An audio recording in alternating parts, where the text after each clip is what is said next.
After having been drawn to the film look and having tried to emulate the look myself the last year, I finally bought my first film cameras and started shooting film. This was all fun and games until I realized how quickly you can get into poverty by shooting film. I had 2 faulty cameras and ruined 1 roll of film at the start of this miserable film photography journey, which you can watch over here. So because I didn't want to spend my entire life savings on shooting film, which was basically nothing anyway because of my gear acquisition syndrome, my journey to edit digital photos that look like film continued. Of course, I'll continue to shoot film because the look and feel of film photos and how it actually slows you down to really think about your compositions, how you actually have to wait until your photos get developed and until you get them back to actually see what the result is like. You can't really replace that. But in this video, I'll share 3 tips on how you can make your digital photos to look like film as well. Step number 1, get a diffusion filter. What this does is that this actually helps to get your digital edge off of your image. It actually makes your image less sharp, and it also gives your highlights this subtle but beautiful glow. So we have 2 options over here. The cheaper one and the more expensive yet more accurate one. Let's start off with the cheapest one. Just get a super cheap UV filter from somewhere, do a couple of sprays of hairsprays on a filter, and voila, there you have your diffusion filter. And this will help you achieve the blooming highlights effect in your photos and videos. But obviously it's pretty hard to calculate how drastic the effect is going to be. And that's where the more expensive one is coming into play. If you actually want the option to choose the strength of your filter, buy the Tiffen Black Pro Mist filter or the Tiffen Glimmer Glass. I personally use the Tiffen Glimmer Glass 1 instead of the Black Pro Mist because the effect is a little more subtle compared to the Black Pro Mist filter, and I still want a bit of versatility in post because obviously when you have a diffusion filter with a super high strength, then it gets pretty hard to fix that in post. So you still want some adjustability and adaptability when you're editing your photos or your videos. If you want to find out more about the Tiffen Glimmer Glass 1 and see some example photos and videos, check out my review over here. Tiffen also made a very good comparison video comparing all their different filters and their strengths side by side. I personally don't leave my house anymore without a Tiffen Glimmer Glass 1 on my lens. I almost forgot, but there's also a third option, and this option is the most expensive one yet most versatile. I recently came across this software called Scatter from Video Village. They have this super cool tool that emulates the diffusion effect of certain filters on your images. It looks like it's able to do this super accurately, and it'll definitely make life easier during the shoot because you won't have to constantly switch your diffusion filter between lenses. Unfortunately, it looks like it's only available for video and more specifically for Davinci Resolve and not for Lightroom, so that's a bummer. But I still think it's pretty cool and I definitely want to try this tool out. But it's really expensive.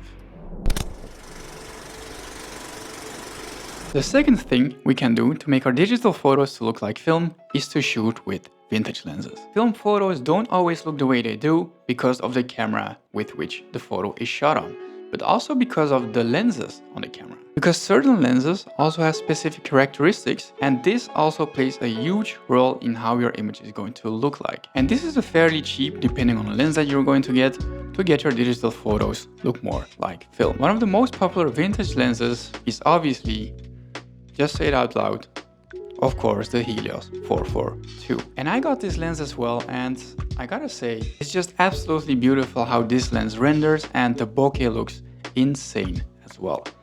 I actually made a video about this lens as well, so if you're interested in seeing what this lens can do, check out my video over here. You just have to make sure that you have the right adapter for your specific camera so you can fit your vintage lens on your camera. I also have a couple of other vintage lenses over here. I have the Tokina 28mm f2.8 FD lens. I also had a 50mm f1.8 lens from Canon, also an old FD lens.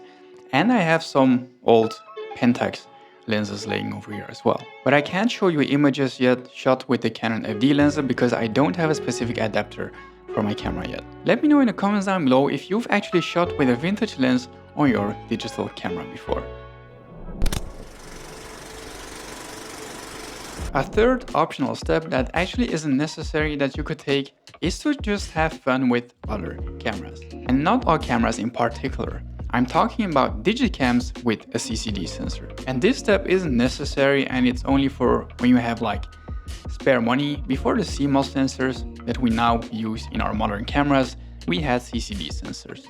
And the beauty of these sensors is that they actually produce highlights differently, more like film, than our CMOS sensors. And that's the reason why they gained lots of popularity recently. My current favorite digicam with a CCD sensor is the Lumix LX3. The images that come out of this little beast are absolutely beautiful, and the camera only cost me like $100, so it was really a bargain. And if you would like to see a full review and more example images of this camera, check out my review over here. But because of social media, and I know that I'm contributing to this as well, the prices of these old digicams with CCD sensors have inflated a lot. Please make sure to not overspend on any of these cameras because the technology is still way older, and if you still don't have like a main workhorse camera, you're way better off spending for your really good camera. Then don't buy that cheap old digicam, okay? Another option that you could take, which also isn't necessary, is to buy a Fuji. And of course, it's more expensive than buying the old digicam. One of the main reasons why Fuji has become so popular over these past couple of years are obviously because of the film simulations. I believe the film simulations and the look and feel of these cameras, like they just resemble film cameras, you know, are really what separates them from other camera brands. I feel like the film simulations are such a smart implementation from Fuji because even beginner photographers who know nothing about color grading can get even the most beautiful colors out of their photos, and that's just really amazing. If you're looking to get a Fuji with these beloved film simulations, you can get one of the Fuji X series cameras or the FX series cameras. And these reasons are also the reasons why I wanted to get my Fuji X100V back, because it's beautiful, it inspires you to shoot, it has these film simulations, the whole image just fits together perfectly, you know? Now we're coming to the most important part. Obviously, the more things you could do to your image before actually post-processing it, the better. But obviously the post-processing will have the biggest impact on making your image look like film. To create real film-like looks, try to look up which film stocks you actually prefer. For example, Portra 400 or CineStill 800D or some other ones, and then take one of those images as a reference and start editing your digital photo to actually look like them. And I would repeat this process with all kinds of example images shot during different weather circumstances, lighting scenarios, and so on, until you just get that look right. And if you finally found the right look, you obviously can save those as presets. But you could also use tools like Dehancer. They also have lots of film stocks in their software already. But what I don't like about them is that you don't have lots of flexibility to change these looks to make it like personal to yourself. And you can't really save a preset of a certain kind of film stock to start using them on your own. I just like the flexibility of Lightroom presets, because you could, for example, buy a preset from a creator that you really like, but the preset might not 100% align with what you actually want to see. So you could make these tiny or bigger adjustments and save it as your own preset. I recently launched my own new preset pack, and even though I didn't try to emulate a specific film stock, I still wanted to make these presets look both filmic and cinematic at the same time. And the reason I didn't try to emulate a specific film stock is because I still wanted to add my own personal touch to them. And that's why I created the Timeless Memories presets pack. And this pack includes 8 presets, 6 modifiers, and a 40-minute Lightroom tutorial in which I show you how to use the presets, and I'm also showing you all my tips and tricks I've learned over the past couple of years of being a photographer with you. There are 2 different variations in this pack. One is called Retro Vibes with some more punchy and contrasty edits, and the other one's Vintage Vibes, which still looks punchy but overall has a softer look to them. By the way, I'm also doing a $10 discount to celebrate the launch of these presets.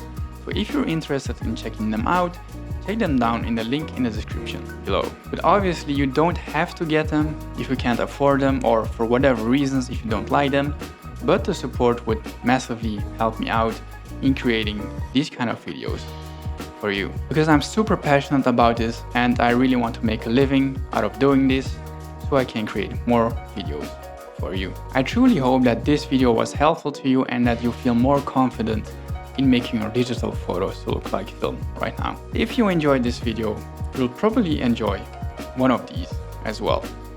Gone out. Peace!